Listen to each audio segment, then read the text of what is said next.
if you are an automotive engineer, I have a huge bone to pick with you, and I hope you end up in the 9th level of hell.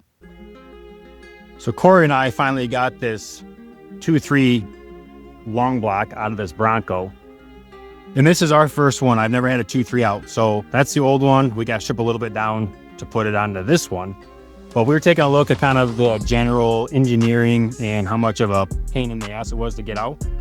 And we were looking, and if you guys notice, this is the motor mount. Okay, you got a mount, it has a stud that goes up through here, the stud and the nut attach it here. You guys notice the oil filter's right there. This oil cooler and the cooler, which has 2 coolant lines, inlet, outlet, is all one piece. God forbid this chunk right here breaks, or the oil cooler leaks and has a crack in it, you have to replace the entire motor mount assembly just to fix it. One piece. Talk about stupid. No bueno. How did they know it? No. And of course, it had to be a Ford. And this is why mechanics, they really hate new car engineering. And it's not about just hating the change. It's seeing the job turn into 10 jobs all at once. You just saw it right there with a motor mount made of aluminum. And if it breaks, you have to buy the entire thing because it also has the oil filter housing on it. But today's technicians, they diagnose with computers, they work on electronic systems, and a lot of the electronic systems and these modern cars, they have sensors, and they still have to handle the old mechanic stuff as well. I've mentioned in my previous videos about the median wage, 49,600, and about 70,000 job openings projected through the next 10 years. TechForce puts the automotive technician gap at about 29%, and it is growing. And it's not mechanics rejecting the progress, it is mechanics rejecting the bad design choices that make the simple repairs take longer, they cost more, and the pay is getting less. Well, just another fine example of why engineers suck. Today's flavor is Ford engineers.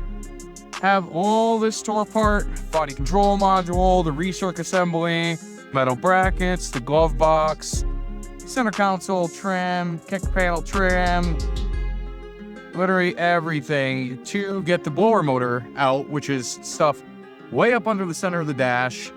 And even when you get everything out, it's still a pain in the butt to get out because it gets stuck in there. So 2019 Ford Escape, but yeah, engineers suck. And the worst thing about all of this is that they don't get paid overtime because the greedy dealers and their principals, they take advantage of the flat rate system in place. Not to mention today's vehicles, they rely heavily on the ECUs, the software, and even AI. And all the designs and test methods may no longer be enough for these modern cars. I think Coach Carr reports, she's always lamenting the fact that a lot of these modern cars, they are spying on us.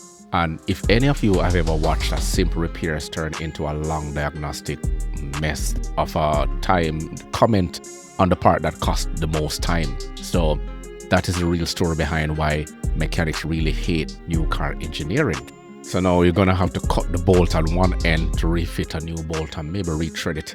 As a matter of fact, some of these units are put together and then installed in the car. But here's another problem. A lot of people, they will see a new car and they will think better technology, and the better technology makes a better car. A mechanic sees something else. They see no space to work around. They see more computers, they see more models, they see more calibration, they see more software steps and more chances for the job to go sideways on them. Yet the pay remains the same. That's one of the reasons, again, why this trend, it's hitting so hard. It's not about a broken part. It is about the repair chain around that part, the steps they have to go through to replace that part. You replace one thing, and now you need a scan.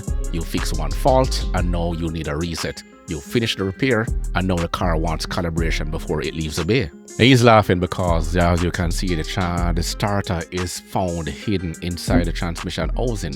But the Bureau of Labor Standards, I always go back to into the statistics, and they say that the technicians, they already identify problems with computerized diagnostic equipment, and they test the parts and the systems and the repair sensors, while they're also working with electronic systems tied to braking, transmission, and accident avoidance. As you're seeing this starter right here, but the BLS, they also say the demand for calibrations and repair for advanced safety systems will support future needs for future workers.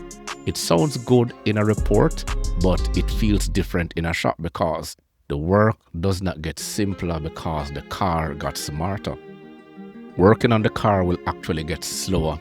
It is going to get more technical, and it gets more frustrating when a customer wants the car back fast and the part is delayed or even getting to the part. And the scan tool points in 3 different directions at the same time. And this is where some people need to stop blaming the mechanics. If a design makes access worse, diagnosis slower, and repair time longer, the tech is not the problem. The design is. This is ridiculous, Honda. To get to the headlights, I have to take the whole headlight assembly out. To get the headlight assembly out, I have to take that off here. I have to take the front bumper cover off. I have to take the support bar out and get the headlight. Then to get the main headlight bulb out, I have to pull that off, unplug it there, pull this out, and get to it there. So we're going to replace both headlights. It's not ridiculous. It is why mechanics hate new car engineering, and it connects with so many people, well, especially mechanics. The title is blunt, but the frustration is real. TechForce current supply and demand report, they still show a 29% gap in automotive, and the Bureau of Labor Standards put the projected openings, annual openings for our automotive service technicians at about 70,000 people that is going to be needed. And that tells you the industry is not sitting on a big pile of spare labor. It is already short. So when shops act like skilled techs are easy to replace, they are just lying to themselves. They are not easy to replace. Not if you want someone who can diagnose a modern vehicle without throwing parts at it. And not if you want someone who can handle electronics, sensors, and software without any form of guesswork. Not if you want someone who can actually keep up with the pace of new car engineering and still fix it right the first time. And that's what brings me to pay. Again, the Bureau of Labor Standards, they show some shops they pay hourly and others pay by the amount of work that is completed. That part actually matters because the cars are adding more steps while the labor system often stays stuck in the past. If you want more from mechanics, you have to pay them more. You have to pay for more diagnosis. You have to pay for more software knowledge. You have to pay for more calibration work. You have to pay for the time it takes to fix today's modern cars because they are now basically computers on wheels. So, have you ever wondered why mechanics cuss so much? Let me show you. So, this is a Ford E450 cutaway. The oil dipstick tube goes in this little hole back here, goes up through the exhaust manifold and out where you can put the dipstick. Ours broke, so I thought, no big deal. I'll pull that one out, put a new one in. No big. No. Apparently, in order to install the new dipstick tube, I'm going to have to remove the entire exhaust manifold just to do the dipstick tube.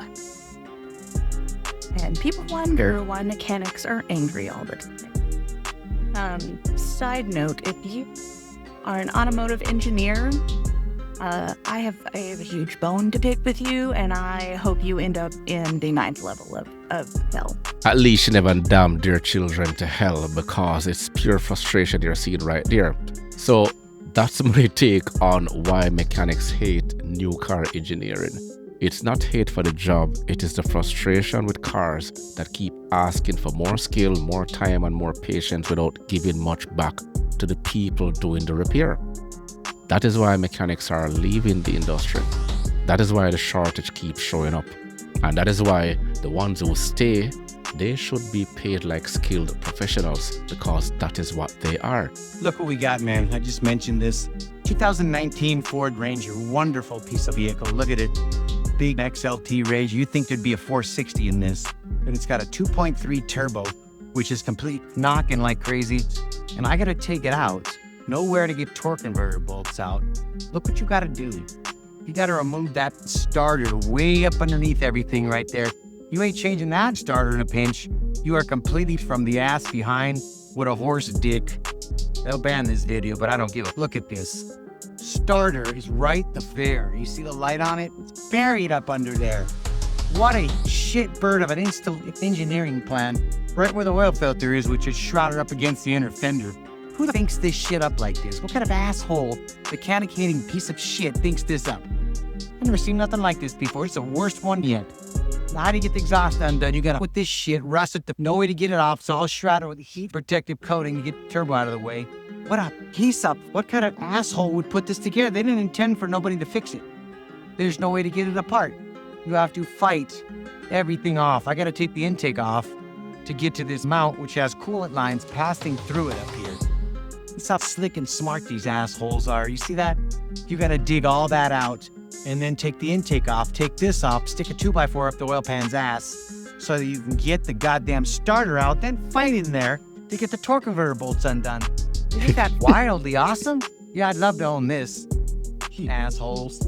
You at Ford, man, you guys should all be shot. You guys would never own your product, ever. I wouldn't recommend it. Any one of your vehicles, they're all trash. I don't get what anybody says. Come and try and do this and tell me how fun it is. Zero room for a man's hands. Zero. Pathetic. I should yank the engine and tranny out together. Look at this suspension. That neat? Nuts and shit missing. No wonder it clanks down the road. Perfect. You guys at Ford are all I can say. And I'm here reading the comments. I'm gonna have to edit this video heavily in order to take out all those F-bombs for YouTube to push it in the algorithm so more people can see it. This video is actually hilarious, and I'm here going through the comments, and one of them that jumped out at me that says, and Ford wonders why they can't keep technicians. Imagine doing all of that under warranty. And that's basically what it is. If you want more videos like this, like, subscribe to the channel. Remember to grab a copy of my ebook, The Parts Manager Guide. The links are in the description box below. Stay sharp, stay educated, and I will catch you in the next one.